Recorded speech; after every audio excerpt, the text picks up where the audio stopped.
আধুনিকতা, নারী স্বাধীনতা ও প্রগতির নিখুঁত বন্ধন হলেন মা শারদা। নারীর দুঃখ দুর্দশা তাঁকে গভীরভাবে প্রভাবিত করেছিল। তিনি সব সময় নারী শিক্ষা ও তাঁদের অর্থনৈতিক স্বাধীনতার উপর গুরুত্ব আরোপ করতেন। তিনি মা শারদা। তিনি বলছেন, সন্তানদের অনেককে তো দেখি নিজেদের ভুল ত্রুটি অপরাধের ইয়ত্তা নেই, তবু তারা চায় বউঝিরা তাদের কাছে নত হয়ে থাকুক। এই অন্যায়ের ফলে যে দিন আসছে, মেয়েরা আর পৃথিবীর মতো সইবে না।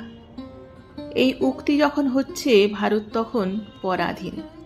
স্বাধীনতার জন্য আন্দোলন চলছে। মেয়েরাও এগিয়ে আসছে সেই সংগ্রামে অংশ নিতে।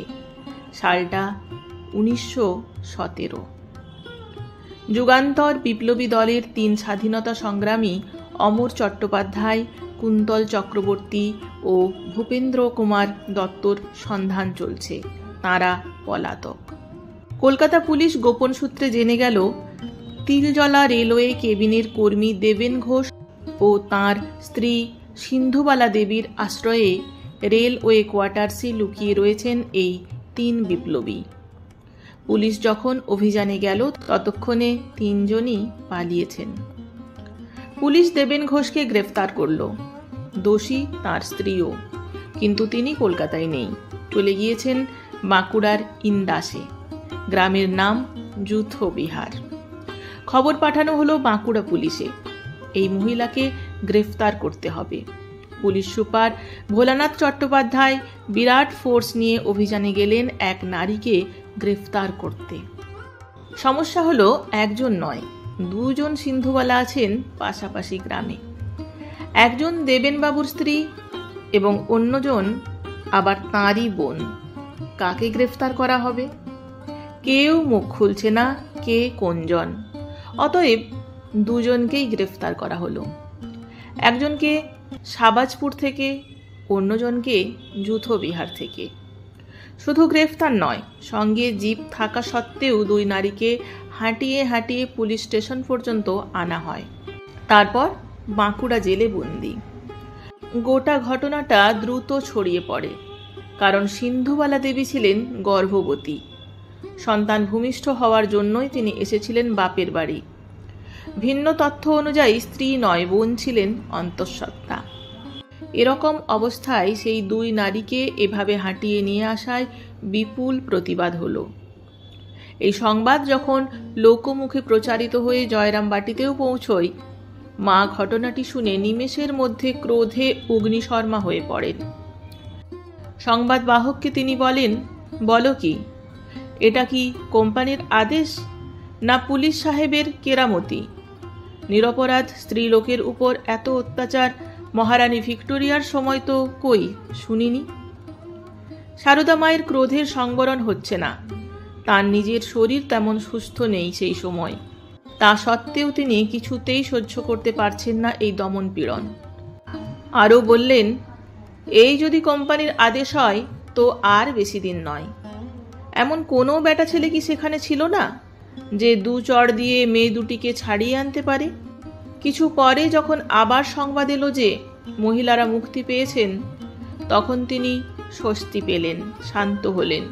বললেন, এই খবর যদি না পেতুম তবে আজ আর ঘুমোতে পারতাম না। কে এই মা, যার অপরিচিত 2 নারীকে নিয়ে এত চিন্তা? তিনি আপাত দৃষ্টিতে কোনো স্বাধীনতা সংগ্রামী নন, অথচ মহিলাদের প্রতি পুলিশের এই নির্যাতন শুনে রাগান্বিত। একবারও তো বললেন না অন্য মানুষদের মতো যে কি দরকার ছিল এমন ঝুঁকি নেওয়ার। এই মা ঠাকুরুন কে? তিনি রামচন্দ্র মুখোপাধ্যায় ও শ্যামাসুন্দরী দেবীর কন্যা সারদা দেবী। জন্ম 22শে ডিসেম্বর। তিনি রামকৃষ্ণ জায়া, বিবেকানন্দ প্রতিষ্ঠিত বেলুর মঠের সংঘ প্রধানা। বিশ্ব যাকে চিনেছে মা হিসেবে, যিনি 17 মা, অ17 মা রূপে। সারদা মায়ের ছোটবেলা কাটে জয়রামবাটি ও কামারপুকুরে। সে সময় স্ত্রী শিক্ষার কথা গ্রাম সমাজ কেন, শহরেও ভাবা হতো না। মেয়েরা পড়লে বিধবা হবে, দুর্ভোগ নেমে আসবে সংসারে। এই বোধ সমাজের প্রতি স্তরে প্রবাহমান। তার মধ্যেও গ্রামাঞ্চলে গুটি কয়েক নারী গোপনে পড়া জারি রাখার প্রচেষ্টা চালাচ্ছেন। সারদা মা তেমনই একজন। তিনি নিজেই বলছেন, কামারপুকুরে লক্ষ্মী আর আমি বর্ণপরিচয় একটু একটু পড়তুম। ভাগ্নে অর্থাৎ হৃদয় বই কেড়ে নিলে, বললে মেয়ে মানুষের লেখাপড়া শিখতে নেই, শেষে কি নাটক নভেল পড়বে। লক্ষ্মী তার বই ছাড়লে না, ঝিয়ারি মানুষ কি না, জোর করে রাখলে। আমি আবার গোপনে আর একখানি 1 আনা দিয়ে কিনে আনালুম। লক্ষ্মী গিয়ে পাঠশালায় পড়ে আসতো, সে ঘরে এসে আবার আমায় পড়াতো। এই বিদ্যোৎসাহ তাঁর পরেও ছিল। তিনি বলছেন, ভালো করে শেখা হয় দক্ষিণেশ্বরে। ঠাকুর তখন চিকিৎসার জন্য শ্যামপুকুরে। একাটি একাটি আছি, একাটি অর্থাৎ একা একা আছেন। ভব মুখুজ্জেদের একটি মেয়ে আসতো নাইতে, সে মধ্যে মধ্যে অনেকক্ষণ আমার কাছে থাকতো। সে রোজ নাইবার সময় পাঠ দিত ও নিত। পাঠ অর্থাৎ পড়া। আমি তাকে শাক পাতা বাগান হতে যা আমার এখানে দিত তাই খুব করে দিতুম। অর্থাৎ মা গুরুদক্ষিণা দিতে ভুলছেন না তাঁর শিক্ষয়িত্রীকে। নিজে এত কষ্ট করে পড়েছেন বলেই নারী শিক্ষার ও নারীর সমান অধিকারের বিষয়ে এত দৃঢ় মত ছিল তাঁর। মা চাইতেন মেয়েরা লেখাপড়া শিখে নিজের পায়ে দাঁড়াক। গৌরীমা বা নিবেদিতার স্কুল নিয়ে তাঁর আগ্রহের শেষ ছিল না। স্কুল হলে মেয়েরা পড়াশোনা শিখবে, শিখবে হাতের কাজও, যা দিয়ে পরবর্তীকালে নিজের পায়ে দাঁড়াতে পারবে মেয়েরা। কারণ তিনি বিশ্বাস করছেন স্বাবলম্বিতা ছাড়া মেয়েদের স্বাধীনতা কখনো আসবে না। এক স্ত্রী ভক্ত মেয়ের বিয়ে দিতে না পারায় দুঃখ প্রকাশ করলে তাই মা বলছেন, বিয়ে দিতে না পারো এত ভাবনা করে কি হবে, নিবেদিতার স্কুলে রেখে দিও, লেখাপড়া শিখবে, বেশ থাকবে। এই প্রসঙ্গেই অনিবার্য হিসেবে বাল্যবিবাহের কথা আসে। পরম বিস্ময়ে লক্ষ্য করি মা ছিলেন এর তীব্র সমালোচক। নিজের যেমন জ্ঞান স্পৃহা ছিল, তেমনই ছিলেন অল্প বয়সে বিয়ের বিরুদ্ধে। নিবেদিতার স্কুলে দুটি মাদ্রাজি বয়স্ক কুমারী মেয়েকে দেখে একই সঙ্গে মা খুশি ও দুঃখিত হয়ে বলেছিলেন, আহা কেমন সব কাজকর্ম শিখছে, আর আমাদের এখানে পোড়া দেশের লোকে কি 8 বছরের হতে না হতেই বলে পরগোত্র করে দাও, পরগোত্র করে দাও। আহা, রাধুর যদি বিয়ে না হতো তাহলে কি এত দুঃখ দুর্দশা হতো? নারীর দুঃখ দুর্দশা তাকে গভীরভাবে প্রভাবিত করেছিল। তিনি সব সময় তাই নারী শিক্ষা ও অর্থনৈতিক স্বাধীনতার উপর গুরুত্ব আরোপ করেছিলেন। নারীর ভাগ্য বিপর্যয়ের জন্য শুধু ভাগ্য দেবতা বা ভগবানের নামে দোষ দিলে হবে না, নিজেকেই খণ্ডাতে হবে সেই বিধান। এ তাঁর গলায় বারবার উঠে এসেছে। তিনি যে যুগের থেকেও এগিয়ে আধুনিক নারী ছিলেন তার প্রমাণ আমরা পেয়েছি বহুবার। প্রতিটি মানুষের ব্যক্তি স্বাধীনতা তাঁর কাছে অত্যন্ত গুরুত্বপূর্ণ ছিল।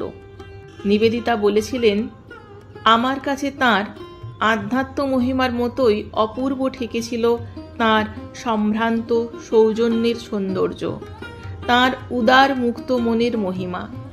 এই মুক্ত মনটাই তাঁকে আধুনিক করে তুলেছিল, যা আজও আমাদের চিন্তা করতে বাধ্য করে, সত্যি স্বাধীনতা মানে কি? অর্থনৈতিক এবং শিক্ষার অধিকার পেলেই কি সে অর্থে স্বাধীনতা আসে, নাকি যথার্থ শিক্ষা ও স্বাধীনতার খোঁজে আজও আমরা একই জায়গায় দাঁড়িয়ে? বলতে বাধ্য হচ্ছি, মহিলারা শিক্ষা, রাজনীতি ও প্রশাসনের নানা ক্ষেত্রে বিশেষ স্থান নিলেও এই জাগ্রত নারী জাতি সমগ্র মানব জাতির পরবর্তী বিবর্তনে বিশিষ্ট ভূমিকা নেবে এবং মা সারদা হয়ে উঠছেন সেই আলোকবর্তিতা।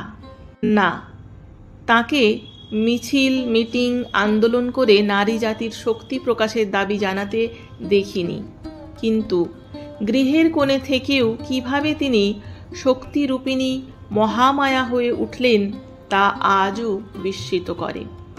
আর এখানেই তিনি, যখন দেশে 18 থেকে 21 মেয়েদের বিয়ের কথা আইন করে বলার কথা ভাবা হচ্ছে, তখন সমান প্রাসঙ্গিক বিয়ে নয়, মেয়েদের শিক্ষা ও নিজের পায়ের স্বাধীনতায় একমাত্র দেশকে এগিয়ে নিয়ে যেতে পারে। শেষ করার আগে একটি বিষয়ের উল্লেখ করছি। স্বামী বিবেকানন্দ একবার এক চিঠিতে তাঁর গুরু ভাইকে লিখেছিলেন, মা ঠাকুরুন কি বস্তু বুঝতে পারোনি, এখনো কেহই পারো না, ক্রমে পারবে। ভায়া, শক্তি বিনা জগতের উদ্ধার হবে না। মা ঠাকুরুন ভারতে পুনরায় সেই মহাশক্তি জাগাতে এসেছেন। তাকে অবলম্বন করে আবার সব গার্গী মৈত্রেয়ী জগতে জন্মাবে। তাঁর এই ভাবনা যে কতটা সঠিক ছিল, আজ শুধু বাঙালি নয়, ভারতীয় নয়, দেশের সীমা ছেড়ে মা এখন বিশ্বজননী। পৃথিবীর যে প্রান্তেই দেখি না কেন, তিনি সমস্ত পৃথিবীর মা হয়ে উঠেছেন। আর এখানেই তাকে নতুন করে জানার প্রয়োজন।